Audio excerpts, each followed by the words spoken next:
Good morning, good afternoon, and from the same filming studio that brought you Stoichiometries Part 1, 2, 3, and 4, we are now into the third phase of solution chemistry. We've gone through precipitation reactions, we've gone through acid-base reactions, now we have to deal with redox. I'm going to do something a little unorthodox here, and if you don't like this, you can just watch the other video first. But a lot of this gets bogged down in trying to get the right charges on atoms, and then we can interpret. So instead of introducing how we're interpreting the molecules and then how we go about figuring out what those charges would be, I want to start with, let's get the right charges, and then let's go ahead and interpret. So that's today's video, one shot, or one idea, and that is signing oxidation numbers. Okay, if you go in your textbook, or any website, they're going to give you a laundry list of rules, which is fine for assigning oxidation states. But unfortunately, as caveats, within the laundry list of rules, they're going to have a laundry list of exceptions. So instead of trying to have you go through an extremely, with your current chemical knowledge, kind of meaningless list of rules and exceptions, I want to boil it down to what's really going on. So I don't think you'll see this description anywhere in the universe other than from me. This is my own personal description of assigning oxidation numbers. So, what are we going to do? Every atom we should be able to put a charge on. And this causes confusion. It's every atom. So oxygen's -2 even if you have 3 of them. It wouldn't be -6 for the whole glump. We want per atom. So just to be crystal clear on that. Okay, so here's the general idea. We're going to work outside in on assigning the charges. And that's both how we write the formula. So if we had sodium carbonate, I would start with the sodium and the oxygen, and we'd solve for the carbon in the middle. Or if you want to think about it, really what's going on is a periodic table, working outside in the periodic table. But it's not like left to right, it's bottom left to upper right, and imagine 2 waves. And the special effects are important. So we're trying to, at a 45-degree angle here, swiping across the periodic table. So if you were to do such a thing, you'd hit oxygen and sodium about the same time. They're on the outsides. And because they're on the far outsides, we can just assign the rules the exact same we did with the ionic compounds in Chapter 3. So all our charges from the ionic compounds, they still apply. Family 1, the default is +1. Family 2, +2. Oops, I put the transition metals in the wrong spot. The transition metals, stay away from there. Too complicated. Aluminum's family, boron's family, +3, family 13, family 14, carbon, silicon, +4, -3 on nitrogen, -2 oxygen, -1 in the halogens, and the noble gases we don't worry about because they don't form compounds. Okay. So, this still applies. 1, 2, 3, 4, -3, -2, -1, 0. And that's our starting point. And then we always want to solve for whatever's last. That way we'll make sure the math works. And that eliminates all those weird exceptions we have to worry about. So even though we say sodium's in family 1, if it's the only thing listed, let's just solve for it as written. So it says Na solid. If I look in the upper right-hand corner where charges are listed in chemistry, I see absolutely nothing, so the charge must be nothing. 1 sodium, the sum of the parts. I mean, this is simple math, but it's always the number of atoms times the charge gives me the total charge. So I have 1 sodium for 0, so sodium must be 0. Again, just to point out, this is not the normal +1 from the periodic table, so we solve for the last one. And if you have a transition metal and a polyatomic ion, get the transition metal first, just like we did in ionic naming. Then go ahead and solve for the other elements. So this really summarizes all of it. This is the general idea. Outside in, the charges still apply from earlier. The transition metal charges still apply from earlier. We're doing the exact same things we did in Chapter 3. Isn't it always nice when we get to reapply skills we already learned? We don't just memorize things, binge them on a test, and move on. We're going to get to use them over and over again. It's a beautiful thing about chemistry.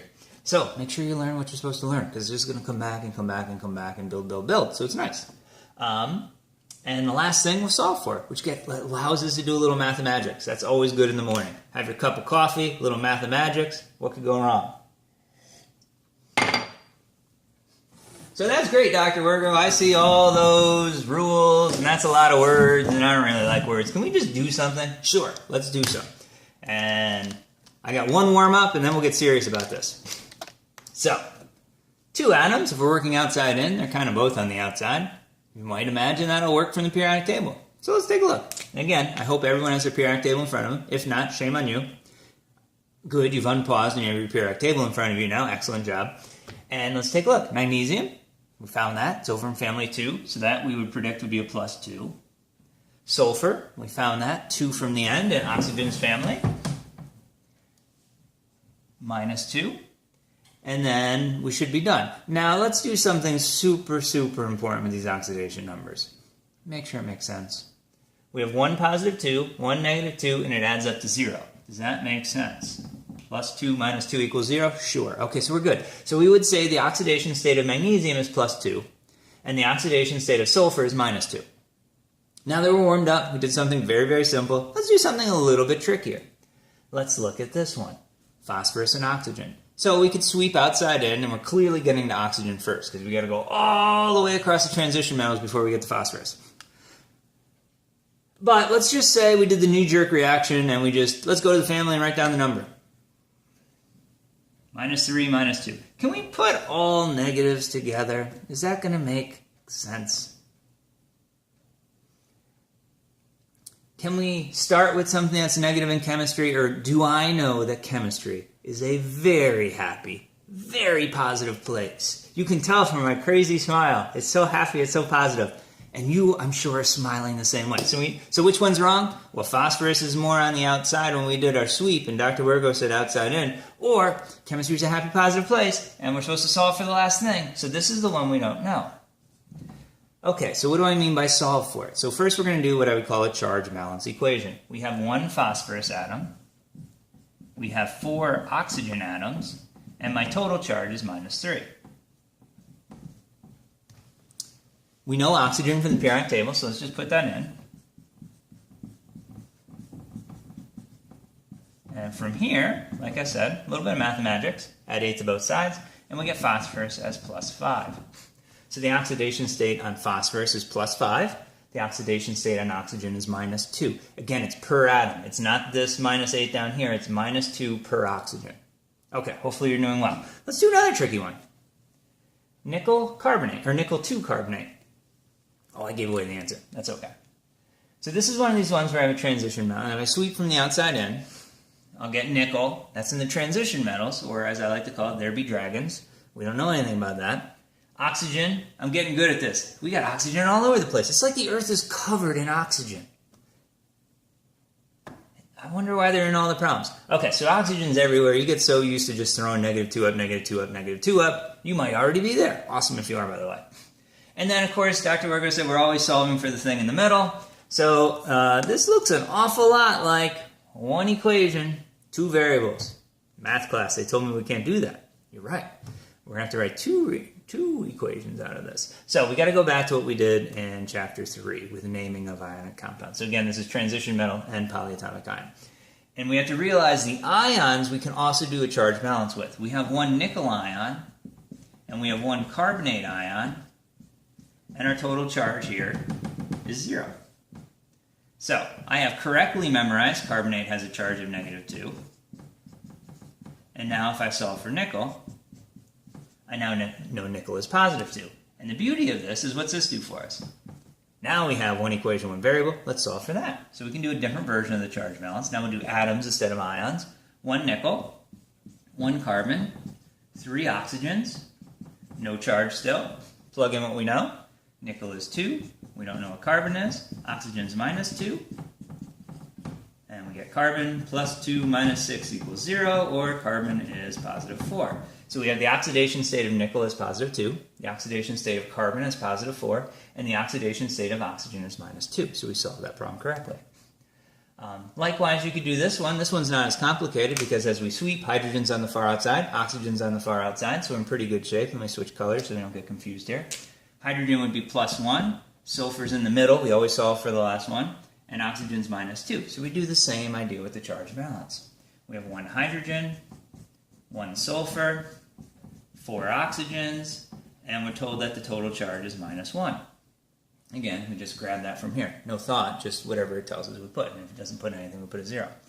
Then we solve for what we know. 1 times 1 plus S plus 4 times -2 equals -1.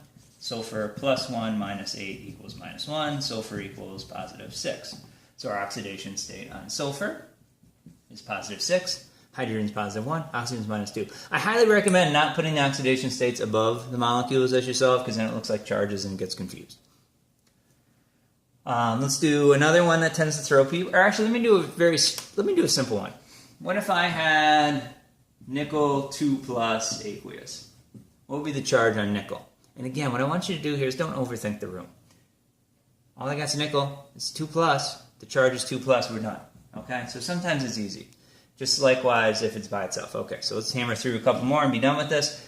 Sometimes, and this is where you get in trouble, you want to say mercury plus 2 by itself, done. But if we look, again, if we really follow what I'm saying and solve for that last one, we have 2 mercuries and a plus 2 charge, so obviously if we divide both sides by 2, each individual mercury has a charge of plus 1. This is another one that people will mess up, because again, we're in a knee-jerk reaction. Oxygen minus 2, minus 2, minus 2, minus 2. I got this one. But if I put minus 2, minus 1, this should do what? Red flags. Red flags are waving. Can't be all negative. We can't start with a negative. Chemistry's happy. It's positive. No, no, no. So this one's wrong. Well, I guess we solve for it. Dr. Werger said just solve for the last one.